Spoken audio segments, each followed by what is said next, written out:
ണമെന്ന് പ്രതിപക്ഷം തീരുമാനിച്ചിരുന്നു. അവർ തുടർച്ചയായി EVM-നെതിരെ സംസാരിച്ചു കൊണ്ടേയിരുന്നു.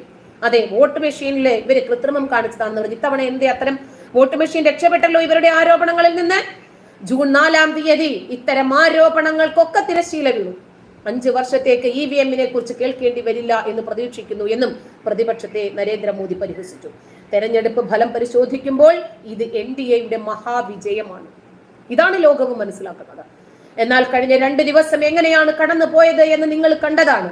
NDA തോറ്റുപോയി എന്നാണ് പ്രതിപക്ഷം പ്രചരിപ്പിക്കുന്നത്. പ്രവർത്തകരുടെ മനോവീര്യം ഉയർത്തുന്നതിനായി അവർക്ക് ഇത്തരം ആരോപണങ്ങൾ ഉന്നയിക്കേണ്ടി വരുന്നതാണ്.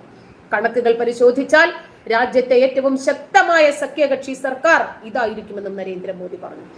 കേരളത്തിലെ വിജയത്തെ പറ്റിയും മോദി NDA യോഗത്തിൽ പറഞ്ഞു. കേരളത്തിൽ BJP വിജയിക്കുന്നത് തടയാൻ 2 മുന്നണികളും പരമാവധി ശ്രമിച്ചു. ജമ്മു കാശ്മീരിലേതിനേക്കാൾ പ്രവർത്തകർ കേരളത്തിൽ ത്യാഗം